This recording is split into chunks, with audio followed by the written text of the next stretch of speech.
Dr. Love. Dr. Love, you're alive. Hello and welcome to the Dr. Love Show. I'm Gabby Love, a matchmaker and love coach based here in New York City. This series of shows came upon when my investor mentors told me that it was time to start branding the Dr. Love name. I'm currently working towards my PhD, and my focus is marital satisfaction and personality types. Tonight, I'm happy to announce this will be our first episode, which will be aired on Time Warner Television here in New York City. I'd like to thank you, our viewers, my producer, Cooj, Tony Vasquez of the Tony V. CNET Show, and Time Warner producer, Michael Gatt, for all our success. Let's launch off Rockstar Dating with a quote from Thierry Browers, who said, "A perfect relationship is when two non-perfect people empower each other to better themselves for one another and for the world around them." Yet, my response to Professor Thierry Browers is that no matter how much in love a couple is, no one ever wakes up and finds themselves in a perfect relationship. A rock star relationship takes intention, focus, and follow through. But I say it is possible. I call the perfect relationship rockstar relationship. This episode will dissect rockstar dating, and our next episode we will dissect rockstar marriage. Three things seem to be consistent in most relationships. Number one, people tend to date up to their level of self-esteem and not above. However, I will add that we are defying this fact with my matchmaking for my male clients, who consistently tell me that I'm introducing them to women who have always been out of their league previously. This has been great love news to my ears. Number two, people ultimately attract what they think they deserve and no more. And that's where my love coaching comes in raising our expectations of ourselves in love and hence creating it from our partners. And number three, rock star relationships require more than just love. They require intention, know-how, and practice. This episode focuses on sharpening your loving skill set, dating attitudes, strategies, and techniques. For this episode, I am bringing on my expert speakers of my next love workshop in Los Angeles, all of whom I call empowered femmes. This includes Erica Angelo, who is a dating coach for single men looking for love in Los Angeles. My next guest expert is Heather Dawn, who is a yoga meditation teacher and a life coach based in Beverly Hills. Also, we have Kim Caldwell, an interior designer who works with psychological design techniques to help you manifest and maintain a healthy, passionate relationship through your home. Thank you, Erica, Heather, and Kim for being here live with us tonight. I'd also like, thank you. I'd also like to thank my co-host and director, Cooj, a producer and empowerment educator based in Orlando, Florida.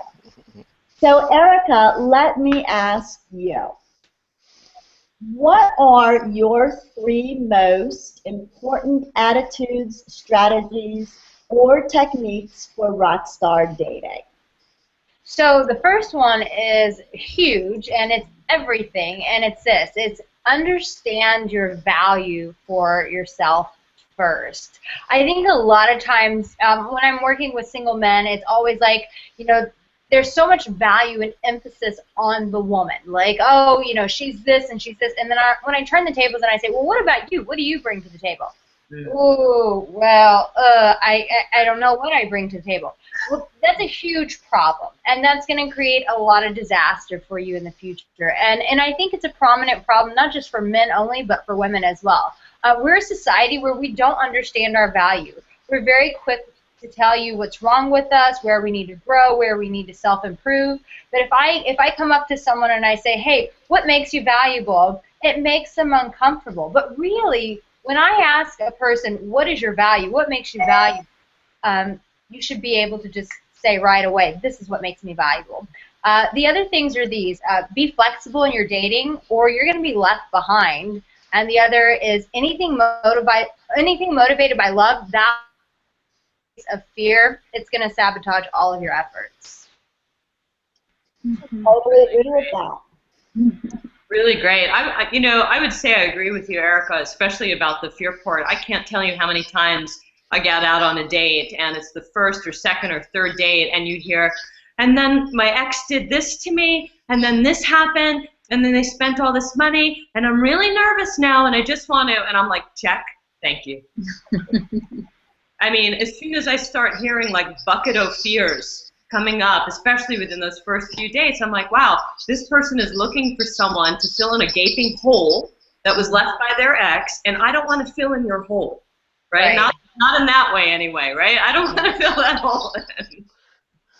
Yeah, this is what I always tell people. I say, listen, you're going out and you're trying to find love, but when you're coming from a place of fear, those two energy fields do not work together. Either you partner with love and you go, I'm going to do it this way, or you partner with fear. But the two do not blend together at all whatsoever. And so when you're afraid of being hurt, and you're afraid of someone taking advantage of you and someone not measuring up to you, all these elements of fear, what they do is they just really keep love at bay. And so when I listen to certain people and they go, I don't know why I'm still single, but then you hear all this fear that comes out of them of, you know, if they don't do this, then I'm not going to do that. And you just hear all these stories, and it's like, and that's why you're single. And that's why you're not finding love, because you're so partnered with fear that love has no voice and no room for you in your life.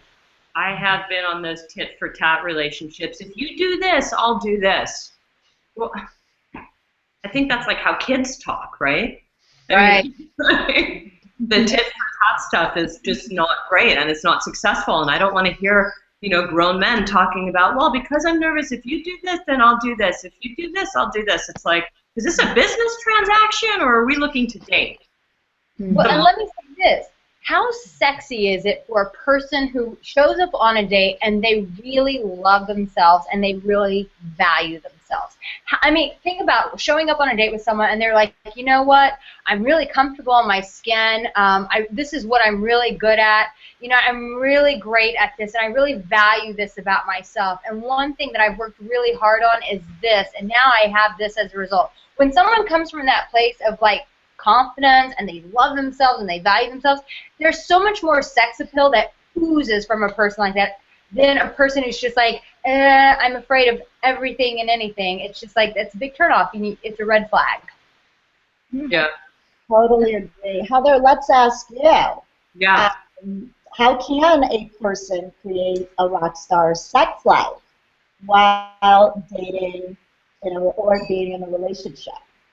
I just want to say, Gabby, I'm grinning because I'm so thrilled that you asked me a question about sex. As you well know, one of my favorite topics. So, You are my sex coach as far as I'm concerned. Heather is my go-to sex coach, absolutely. So you have to teach us today. I mean, you know, I actually create a rock star sex life. Yeah. I love the topic of sex because sex is kind of like food. It's one of those things that everybody wants to do because it usually will, 98% of the time, unless you have traumas, provide pleasure. And who's not chasing pleasure, right? But that being said, I think to create a rock star sex life, one of the most important things to do is ask questions. And I'm not talking about like a homicide detective asking questions or, you know, like your eye doctor, like this or like this. Do you like it like this or like this? You know, how you ask questions is really important. You know, people will constantly be like, in my life coaching sessions, I'll have clients coming up talking about, oh, I know what I'm looking for. I know exactly what I want in a guy, or I know what I want in a girl. And they need to have these qualities. But then suddenly, when it comes to sex or sexual pleasure, it's like everybody has to be a master psychic.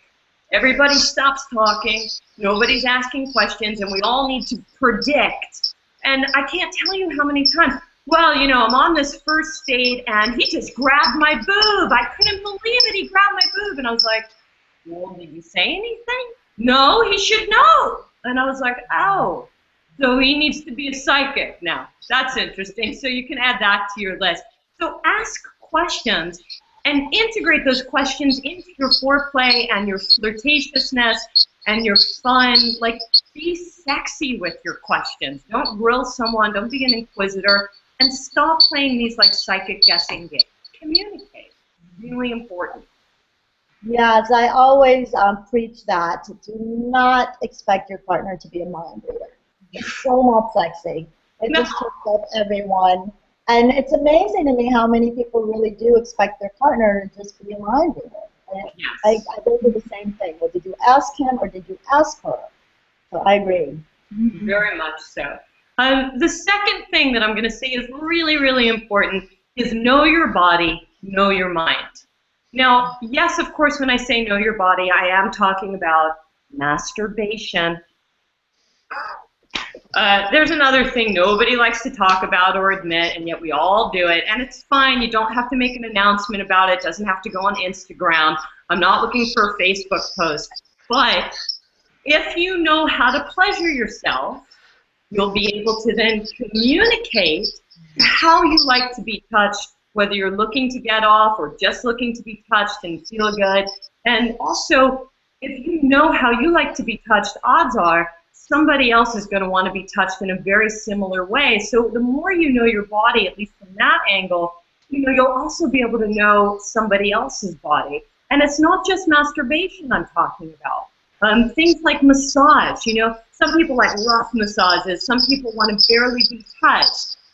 You know, tantra exercises, exercise, by the way. You know, sex is a physical activity as much as it is a mental activity, right? So nobody wants someone who's just going to lay there. You know, I think they call it a dead lay is the Urban Dictionary term, you know. They just lay there. You know, I mean, outside of someone who's into, you know, being with dead people, you know, you want to have a little stamina to your body, so you've got to move around. You don't have to be a fitness pro, but you should have some sense of health and understand how your body works. Because if you're tired and fatigued, not feeling good, you're going to be bad in bed because you're going to be too pooped. It takes physical and mental energy. And then also know your fantasy, know your mind. Are you the person that reads 50 Shades of Grey and is like, oh my God, I just whacked off 50 times? Or are you the person that's watching porn? Do you find The Princess Bride? Eric and I were making a joke about that before the show aired. And that's your sexual fantasy. I don't know. But know your mind, know your body, because that's going to only enhance your RockStar sex life. Really important. Any comments on that, ladies? Was that three? Was that three? No. Three would be, the third would finally be, be willing to get out of your comfort zone. Okay? I can't stress that enough. You know, half of the stuff that you like today isn't based on something you've already experienced. It's because somebody said, you should try this food, or you should really try going to this place, or you should try that travel, or, you know, you might look better in these clothes. And then it's like, whoa, you know, you're right. This does look amazing. Be willing to get out of your comfort zone. Why? You can always go back to what you liked. All the sexual pleasures and things that you did are really great. But who knows? Maybe, you know, getting off in, you know, an alleyway somewhere behind the restaurant and sneaking where you'd be like, no, no, no, no. Maybe that suddenly becomes a yes for you. You won't know unless you're willing to get out of your comfort zone. And that gets back to fear, like Erica was talking about, and it also means getting to know your mind and being a little bit flexible. Well, I think that I was just going to say, you know, I always tell people this too. It's like when you're talking about knowing your body, I always ask people, like, how often do you touch yourself? Like, and I don't mean just like masturbation, but just like touching yourself and connecting with love in yourself. Like, my friends will make fun of me because I'll be out to dinner and I'll just start rubbing myself. And I love touch. So guess what? If I love touch, I'm going to give myself touch. And then sometimes I'll just squeeze myself or kiss myself and go, I just love you so damn much. Why are you so damn cute, Erica? And you really do have to connect with your own body. You can't just show up to someone and go, hey, I want to be loved. And then it's like, well, how much love are you giving you? Oh, well, I don't touch myself at all. Well, that's a lot of pressure to put on someone else if you're not even willing to give it to yourself. Yeah, and I bet you get a lot of men really happy to just hug you and I get lots of hugs. It's very interesting. that way. You know, what we give ourselves, we will really receive. Yes. I'm going to start doing that with myself and kissing my own arms. And I haven't quite done that one yet, but I like it. I'm sure it happens. And interestingly enough, too, Heather, is what I approached you for is this exact topic. Last week on Friday night, I spoke at the Trump Towers, and I called that lecture Sexy Love Talk. And what I had approached you for is the fact that my boyfriend is a level 1, which I call hot and dirty in the Sexy Love Talk department.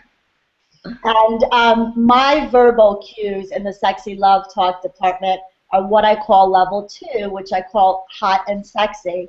And level 3 are your people that stay in the hot and coy in the area of Sexy Love Talk. And I myself, being a level 2, needed my own coaching from Heather in some tactics of learning some level 1 talk.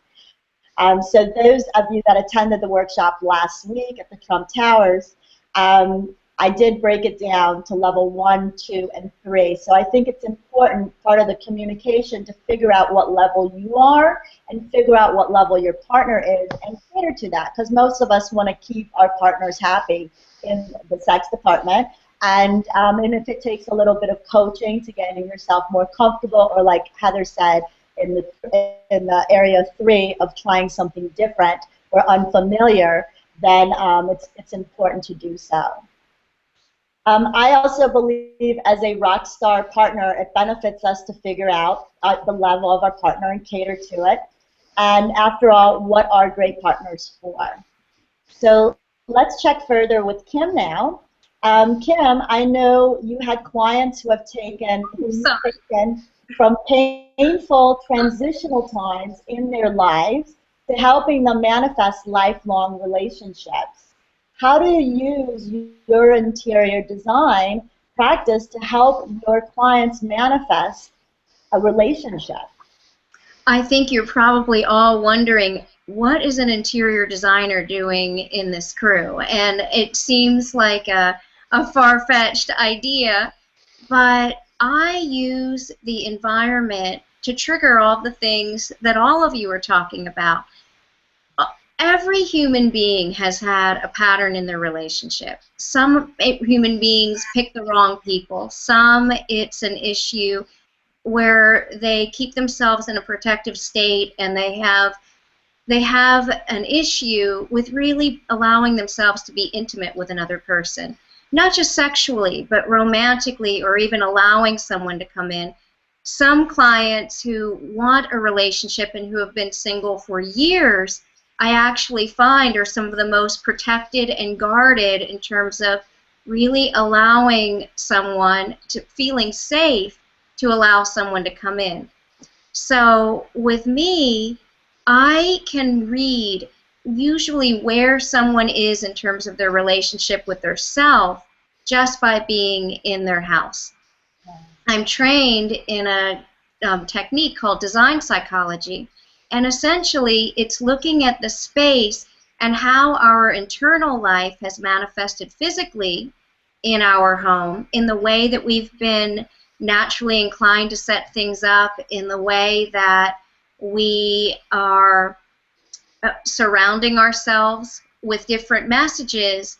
I always say what you see is what you believe, and what you believe is what you manifest. So you can read a lot about a person just by how they've naturally been inclined to set up their floor plan, set up even their decorative items, the types of things that they have. One example that comes to mind is one of my favorite clients.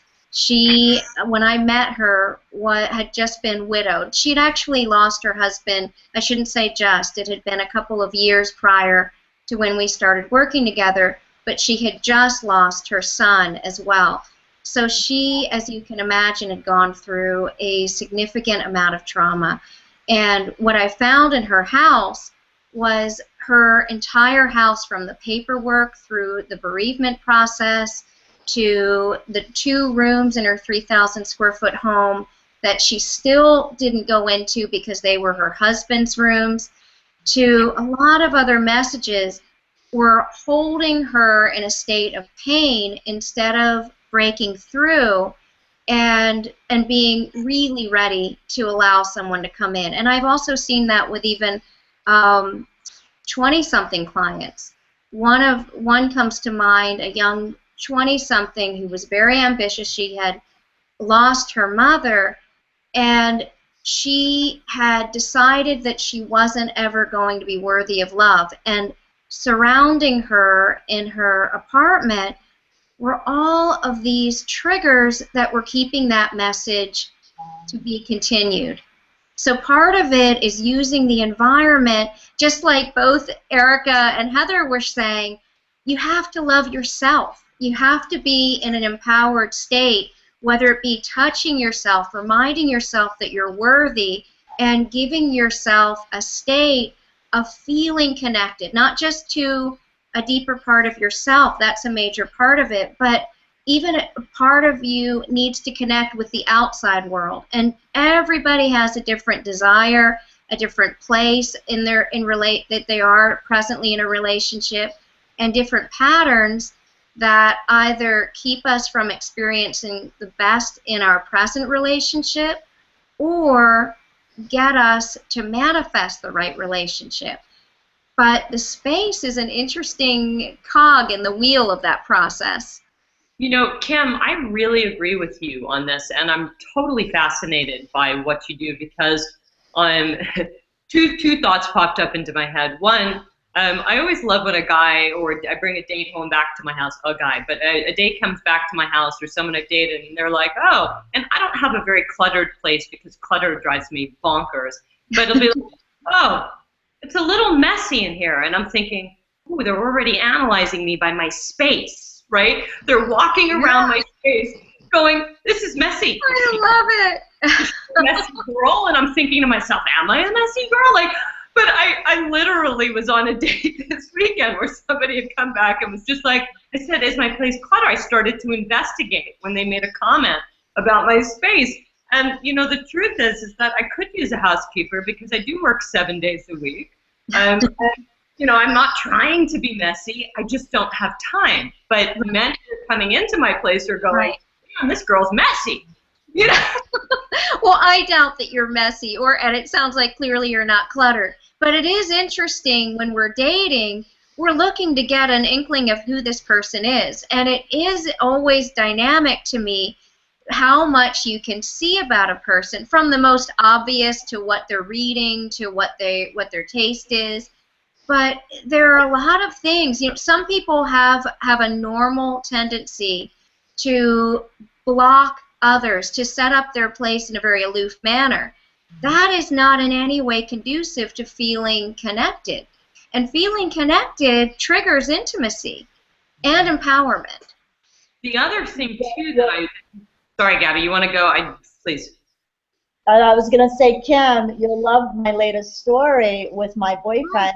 The thing that made me really think he was a great match for me was when I walked into his apartment. That you what, Gabby? When I walked into his apartment, and I felt Feng Shui energy. His apartment was so perfectly Feng Shuied and clean, and you know, very free, big art pieces, very free of clutter, very Feng Shui energy in there, which of course he didn't have you around. I have you to do my place. He didn't have you, but it felt like it was my place. I felt immediately more connected to him once I felt that energy from his home. I love it. That's so great, Gabby. That's wonderful. Kim, can I also say to something else that you had said, because it also really struck me. You know, when I break up with somebody, especially, I mean, I'm talking someone I've had long-term relationships, 2, 5 years, whatever it is. And one of the first things that I do is get rid of anything and everything that they had ever given me. And people think that that's a really weird thing to do. When I was younger, I actually would send it back, the stuff, I call it. I would literally send back, the little love tokens, I call them, the handbag or the picture or, the earring or the whatever it was. I used to actually send it back, and then I realized that actually kept me engaged in the energy. So now what I do, and it's not because I don't like the stuff, it's just, but what you were saying, it keeps you energetically, the stuff, locked into this relationship. And so the last time I had a breakup, unfortunately, I just put it on like eBay and donated it to charity. And it wasn't that I didn't like it, but I needed to say goodbye to that stuff just from energy purposes. Then what do you recommend when someone goes through a breakup with old memorabilia of the partner? Absolutely.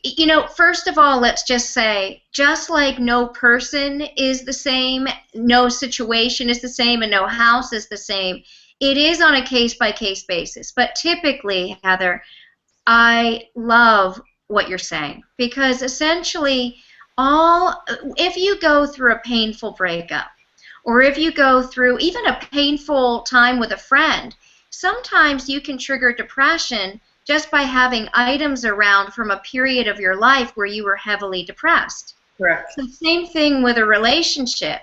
If you have items that are surrounding you of that pain, then yeah, that's really an issue. Or even if you've had a wonderful ending to that relationship, but let's say it was the love of your life, and years later you're amazing friends, and it brings back a memory of the fiber of your life, the different points that you connect the dots with that make you who you are, and it's a really wonderful, empowering memory. But let's say you have a giant painting from that ex-boyfriend, and it's in your foyer, and now you're married. What does your husband feel every time he comes in? He feels this giant presence of this past relationship. So yeah, it's a lot. It's a complex layer. It's like peeling off the onion skin for the strategy. It's looking at this, and it's looking at that. It's looking at the Feng Shui. It's a myriad of things, but I love what you're saying. It's fantastic. By the way, you made me laugh because I once walked into somebody who I had maybe dated for 6 weeks, and on their flashing screen on their computer where they, people have rotating images of memories and stuff, it was like 3 or 4 ex-girlfriends, in the ear and like different things. Oh my gosh, I love it. Now what exactly, that's a lot of information to take in as well. Just like he's looking at your apartment, Heather, I hope you're looking at his. And it gives some clues. There's what we say aloud, and then there's our behavior, and then there's the physicalization. So there's a lot to take in a new relationship. Whenever I'm working with my single guys, I think it's really important as a dating coach that I ask for pictures, and I want to see what their house looks like, because I can't tell you from a personal experience, I have ended things with guys if their house is dirty, if there's clutter there, if I dated one guy and he was indecisive about the furniture he wanted in his home, and he's asking another guy friend of his, and just the fact that he couldn't decide and say, I want this piece, I don't want this piece, to me that said a lot about who he was. He wasn't a man who stood on his own 2 feet. And so I think it's crazy important. So anytime I'm working with my guys, I always go, I want to see what your house looks like, or I go to their home and I go, this is not working what you're doing here. You have to do that. Because as a woman, it does. I'm analyzing everything. Everything speaks volumes to me. So if it's not in order, and if it's not the way I want to do life, then I just know it doesn't make them a bad person. It just means we are not a match. Ciao, ciao. I love it, Erica. And just know, in all fairness, I work with people like that, men and women, all the time. And sometimes if you just dig a little deeper and start to pull things out of them, you can get their best self to come forward. And it's amazing how many patterns I've shifted just by working from that angle. And then you two, you three, all of you really could take the ball and run with it from other angles. So it's all really neat. We all have our different places, and I think that's the coolest. Cam, I have a question for you. Is it a myth that men need a man cave in there when you decide that you're going to move together?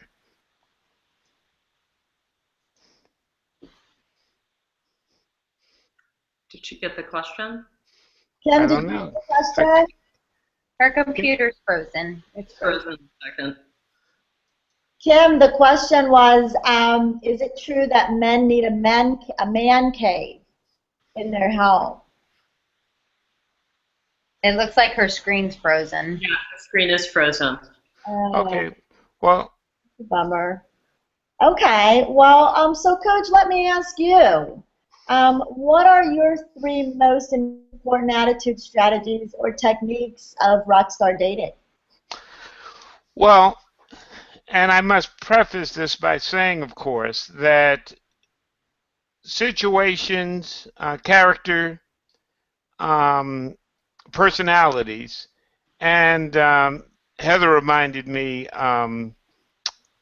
sometimes location can affect these strategies. But to me, number one strategy is to adopt a win-win philosophy. The idea, as I have said on previous shows, that war is optional, conflict is inevitable. However, you can decide early in the relationship that you're going to have a win-win relationship. And part of what makes that possible is the belief that it is possible. Because if you defined your conflicts in such a way that somebody has to win and somebody has to lose, ultimately you're going to lose. Because even if you win, having an unhappy mate or a frustrated mate makes you a loser. So you have to decide whether or not you want to have a happy and effective relationship or a relationship where somebody has to be right. The second thing I think that is a good strategy is to not allow sarcasm and creative criticism. I think, we've learned, and most of the psychologists agree now, that it is possible to give non-judgmental feedback. I know the way that men look at creative criticism is as criticism, just another word for it. And I think I wouldn't be surprised if women looked at it the same way. We know our children look at it that way. So just an effective strategy is just to eliminate it, period. It is possible to have a relationship without it. Now, I say that, again, having grown up in New York, where it's part of the character of the city. And third point, I would say, is refuse to play the who had the worst day game. It's something you easily slide into. I know this happened to me when my girlfriend was, that we were living together, and she was explaining to me how bad a day that she had, that she worked for 12 hours a day. So I immediately fell into the trap of saying, well, I work 12 hours a day too. I just worked all day. I just worked for 12, 15 hours. I just did it at work. And then she said to me, well, you enjoyed it. And at that moment, I realized, what's the win here? And the win was to walk away from it, because if I continued to argue, I won, I would have demonstrated I had a better day. And that would have made her feel bad. And that would have made me feel bad. However, if I let it go, then you know, like some battles, it's just there's no advantage in fighting. Right. If there is advantage, it is listening and see if you can change the situation. You know, it's really interesting. Sorry, Erica, please go ahead. I was going to say, you know, it's really when we get in those tit for tats, it's just really, at the end of the day, people want to be heard. And it's like when someone comes in, your partner comes in and says, I've had a really crappy day. It's just taking the time and validating that and saying, you know what, I'm really sorry that you've had a rough day. You know, that wasn't fair and you didn't deserve it. And I'm really sorry about that. And I really want you to have a wonderful day tomorrow because you really deserve that because of the person that you are. You know, do you mind if I share with you my day as well? Because really, at the end of the day, we're all little kids at heart, and it's just I just want to be heard. I just want to be seen. I want to feel known. And so if we could just get to the meat of it, the heart of it, which is just that, I think we would avoid a lot of tit for tats. I wish I was smart enough and had that advice before. Now you do, babe.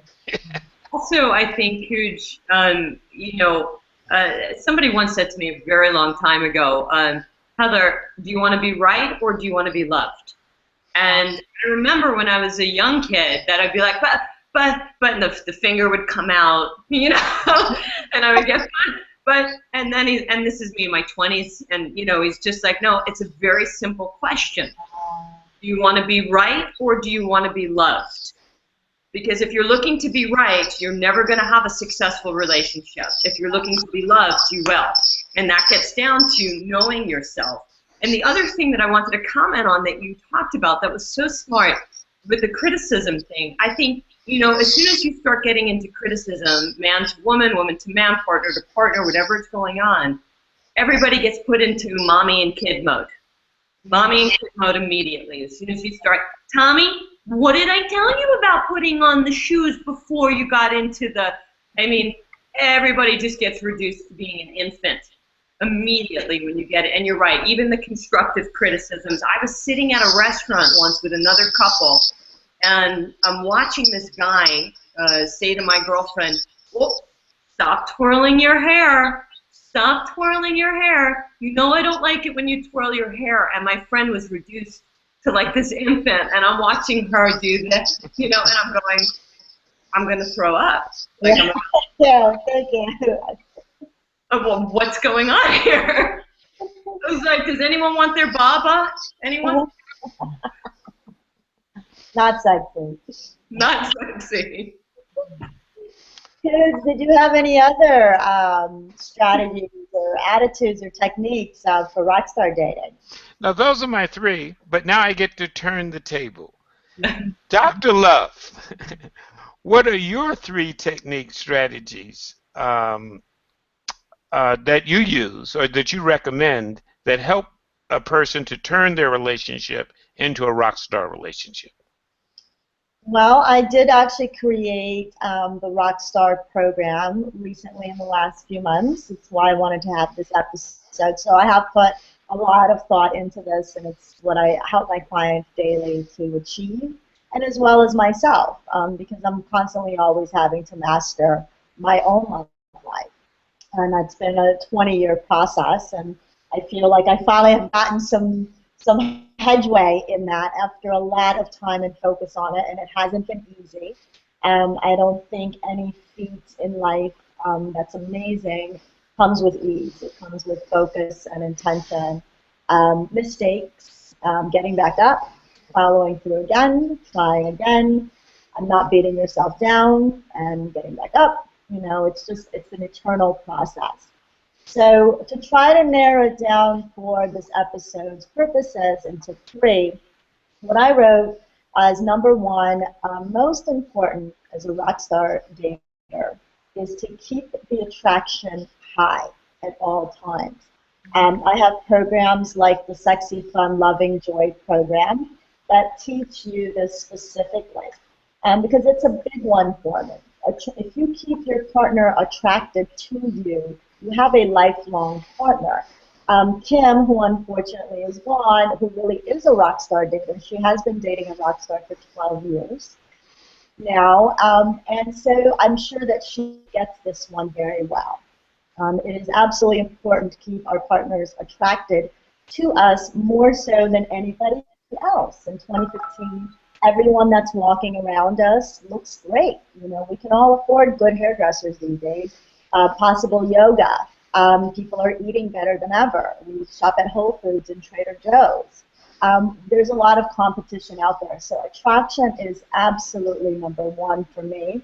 Number two, keeping and catering to your sexual strategies well aligned with their sexual strategies is what I put is very important. And what I mean by that, this includes learning yours and your partner's sexy love talk that I mentioned before, the levels 1, 2, and 3, catering to it, making your partner happy. If it absolutely doesn't work for you, if you're hot and coy and you really can't go into level 1 of hot and dirty, then get a partner that's hot and coy or hot and sexy, level 2 or level 3, and don't try to fit a diamond into a circle. In the dating, since this is Rockstar Dating, this is great and easy for us because we can edit our dates accordingly. And we can axe them out or keep them in the early stages before love happens. I hate to sound so cold about it, but it's a little bit harder when we're talking about rockstar marriage and you find out that your partners are completely different personality types or have completely different sexual strategies. That becomes a little bit harder work. I'm not saying it can't be done, but when we're busy learning how to be rockstar daters, we have a lot more freedom in actually editing our choices accordingly. And we should actually take that time to do so. The programs that I have that teach men and women about their sexual strategies are my Alpha Love program and my Lady Love program. Number 3 that I wrote that's pivotal is mastering your emotional and your love intelligence. The fact that all of us are engaged in the show or watching the show tells me that we are actively mastering our emotional or our love intelligence, or we wouldn't be interested in this information. It is absolutely pivotal to be a rockstar dater or to be in a rockstar marriage, that you master your own emotional and your love intelligence. I'm here to tell you that it is possible. I'm almost an alumni of this degree myself after 20 years of focusing on mastering my emotions and my output of my own love life. It has not come easy, but I got it down. And so it can happen. And it should be a goal for all of us at all times. And we will never be perfect at it. We will have our bad days, and we will fail. And then we have to get back up and go back at it. Kim, like I mentioned while you were gone there for a moment, Kim, about you being a rock star dater. You have been dating a real rock star for 12 years. So you have mastered some of these that I'm talking about as well. And by the way, thank you. And I have not mastered keeping an internet stream steady, so thank you. And I'm dying to hear what all of you have said while in my absence, but thank you. I'm so happy to see all of your beautiful faces. You too, Koosh, included. We missed you. I don't think any of us have mastered the internet quite yet. No. This is the excitement of live television. Yes.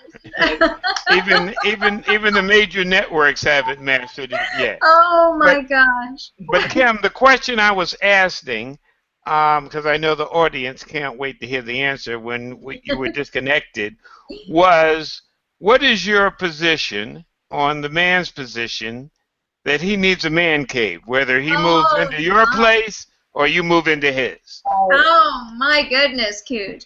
I am a big supporter of the man cave, but not just the man cave, the woman cave too. My philosophy is you need to, in a relationship, if you are two people living in a home, you need a place where you can be your full identity separate from the relationship, whether it's the stuff that your partner loves about you or just doesn't get about you. It doesn't matter. This is a place for you to shine. If you can do it in a full room, amazing. If you don't have a full room to do it in, then do it on your desk. Do it in a closet that you open up and feel like, oh my gosh, here is all of me. In a drawer, wherever you can, you need to feel like you have a full expression of all the things that you love about yourself, regardless of anybody else in the world. And then you also need to have those identifiable things come together in the main living area as well. So you need to always work that muscle of who you are as an individual and who you are in a relationship. They're two things that can be integrated, but they're two really important components to think about, not just strengthening the relationship, but strengthening yourself. And a man cave, let's just face it, boys and men need to be in their little cave. They need to be on their own and really allow themselves to feel like the master of that. What, Gabby? I have to have my own femme cave too. I need a lot of my own personal and alone time. I'm one of those women. Yeah. Yeah, I love that you threw that in too, that there are a lot of women that need that. Yeah. We all human beings need that. It's important. I need my own space so I can pretend like I sing like Celine Dion. I'm like, I need everyone out of the room. This is Celine Dion moment. Buzz off. I must have same thing. I need my same space because I like to write, and I can't tell you how many times when I've been dating, oh, well, we can bring our computers together and we can each do it. And it was like, no. My time. Ladies, I want to ask everyone before we sign off, any of your final, most important thoughts on rockstar dating? I'll say this. When you lead from a place of love, as a single person, before you even meet anyone, I'm talking about love with yourself, love with your family. When you are leading from a place of love, the possibilities in your dating life are endless. I cannot say that strongly enough, but you gotta lead from a posture of love. When you do that, everything literally changes for you. Yeah. I agree. And really think about what you're telling yourself in your place. It's a Feng Shui cliche and the most basic component of manifesting a relationship in terms of Feng Shui, but it's true. Do you have pictures of single women, of single people, of being alone throughout your house? Or do you have a feeling and a visual of togetherness? It's a simple thing, and I understand it. It's a superficial first step. But what are you surrounding yourself with, and what are you telling yourself to believe? Think about what you have in your home, and think about what it's telling you. Does it correlate to who you are today in a way that makes you feel empowered, or does it make you feel overwhelmed? One way empowers you to be the person that you want to be, to lead with the love, to bring in a partner, and the other way leaves you in a place of being overwhelmed and stressed that more and more disconnects you from yourself, which puts you at a disadvantage in any relationship that you want to build in your life. And I think, too, with creating a rockstar sex life, a final point I'd want to make on that would be, again, remember to ask questions. You know, questions are really important. No one wants to play guessing games. No one needs to be a psychic. And, you know, be flirty and playful with those questions. You know, integrated into, like Gabby was saying, she has her sex talk program. You can integrate those questions as you're fooling around and getting to know each other's bodies and minds and fantasies right into, you know, the programs and the classifications that Gabby has designed for her matchmaking and her dating coaching, and it just fits right in. And, you know, remember, be willing to explore, right? Get out of your comfort zone. You can always go back to what you know. It's not going anywhere. So don't be afraid to explore. Okay.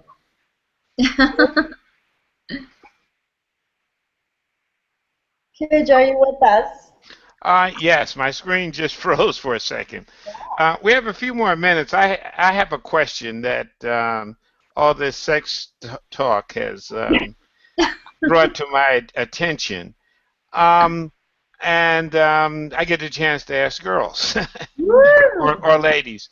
What, in terms of rock star dating, what effect or do you think um, men having sex on the first date Yeah. has on rock star dating? It happens. Yes. It depends on the man and the come to, doesn't it? I mean, it's Yeah. really about the intention. You can feel when someone is with you as a conquest or with you because it's the heat of the moment and you both are just feeling it at that moment. There's such a big difference. I have had several friends who had sex on the first date, and they're very, very happy and married and in long-term relationships with the guy or the girl that they had sex with on the first date.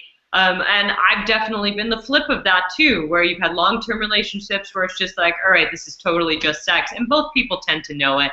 We're all grown adults. This isn't high school. This isn't college. This isn't people getting together and be like, I can't believe he or she banged me on the first date. You know, we're all adults now, right? So we get to make big adult decisions, and there's nobody weighing on top of us telling us what's right or what's wrong.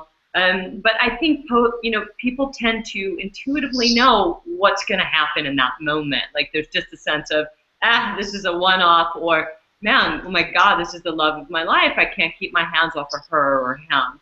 But there's nothing wrong with having sex on the first date. Be an adult, make an adult decision, and have a good time. Sex is actually fun. Yeah, and I want to add, it is 2015. And right now, I have a lot of clients of mine asking me about the book The Rules, or Why Men Marry Bitches, or Why Men Love Bitches. And most of my strategies in all of this that are in my programs defy a lot of those books. And I realized why. I mean, it is 2015. It's not the 70s. It's not the 80s. It's not the 90s. Most of those rule books and Why Men Love Bitches and Marry Bitches and all that were written in the 1990s. They helped me then when I was in my 20s. I'm going to be 40 years old this year. But to me, they're quite outdated. And so there's a lot of valuable information on them, but we have to remember not to live our lives by a book that was written almost 20 years ago now at this point. And so it's very important to know that sometimes it happens. I usually recommend when it comes to the sex to leave a little mystery in there, not go about it so quick. But, for example, in my last relationship, I had sex on night one. We laugh about it, we make fun of it all the time, and and I believe he is the love of my life, the one that I have been really waiting for. And so it happens, and it's okay if it does happen, because when that sexual chemistry is so strong between two people, sometimes it makes the man feel really, really good that you also lost yourself in that moment where you couldn't be with them. And for some men, it's actually appeasing and fulfilling and very sexy to them. So every man is different and every woman is different. But if it does happen, it's okay. We're in 2015. We don't need to be going by rules. Back in the 1800s, we had chastity belts. We're way past that. No, and the sex on the first date can work. Like Heather, I also have had a lot of clients get married who had it on the first date. I have a lot of friends who are in healthy relationships who had it on the first date. So it's actually okay, finally, for us to say that in 2015. I'll say this. I have a private members group, and it's just for my single men, and we talk about sex a lot in there. And I think the biggest thing, what I talk to my guys about this is, if you are going to go there and if you are going to have sex with a woman on the first date, make sure that you really take the time to value her. Like, don't be an asshole about it. Don't, not text message her the next day, or not, even if it's not going anywhere. validate her and treat her as a person and show her some respect. Because whether I don't buy into this, oh, it's just sex. No, that's a very important part of who you are. And if you share that with someone, the least you can do is validate them the next day and say, thank you so much for last night. It was a beautiful evening. Something like that. But just don't disappear. Don't ghost on her. That is so not cool, and I so do not condone that whatsoever. So if you're going to go there, be a man about it. Send her a text the next day. Call her the next day. Take her to breakfast. But don't just disappear on her. It's so tacky. There's no class in that whatsoever. Or dive full into a relationship with her super fast, like is happening to me right now. That's a good option too. But I wish there were more dating coaches for men like you, Erica. What you're teaching them is very powerful. I have a question for you, Gabby, and maybe you've experienced this in your world with your clients. I will say this though about sleeping with somebody on the first date. I've personally found, and we didn't get into this when we were talking about getting to know yourself, but one of the things that I think makes rock star sex is not just like good physical chemistry with somebody, but what I think makes like really great rock star sex, like the difference between, you know, being a Freddie Mercury or just the lead singer of a band, is the sense of intimacy and vulnerability. And I have often found that if you do wind up sleeping with someone on the first date because the oxytocin and the hormones and alcohol or whatever else has gotten so praised, I do find that you wind up taking a few back steps to generate the intimacy and the vulnerability that, you know, that it's more of a cha-cha if you go in strong physically. I do feel like sometimes you have to get back to the first act emotionally or intimately. And do you ever find that? Well, I don't recommend it regularly, but I definitely I'm good at recreating that. So it's a fine line that I don't normally recommend, but yes, I see what you mean, that you can kind of move too fast, but I also edit my choices accordingly. I don't just jump in bed with any guy who I have chemistry with in the first night. By this time, I have already analyzed him. We had spoken for over a week, and I had already psychoanalyzed him in all my tests and all my everything, and saw and seen signs in him that he actually was ready for a real, deep, and long-term serious relationship. I never in a million years would have done it if I hadn't already put all of those together. Let me give you my final advice as we're nearing the end of the show. I would say, let me give my advice. Well, I think it applies to both males and females, and that is not to fall for the trick question. And what I call a trick question is any question that ultimately results in sharing past intimate experience with other partners or comparing yourself or your mate to other partners. I think that's very critical in maintaining a rock star relationship. Thank you. And I just want to add that you can all register for my new bi-weekly love webinars on all of these exact specific topics that we talked about. And I will provide you PDFs and write-ups specifically teaching all of these tactics and strategies that I've learned through life experience, through clients, also from a Master's of Arts in Marriage and Family Counseling and a Master's of Science in Industrial Organizational Psychology. And I'm still diving into research at the doctorate level. And most importantly, everything my femme and my men clients have taught me and continue to teach me daily as we successfully conquer through their love lives. My new bi-weekly webinars give you all the access you need to master all areas of your own love life. So tonight, let's go ahead and thank our guest stars. Erica Angelo, thank you for joining us. My pleasure.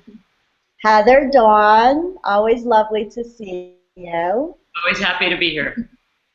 And Kim Caldwell, always a pleasure. Thank you so much for being here with us today. And I'd like to thank my co-host and director, Coot, and all of you for joining us for another episode of the Dr. Love Show.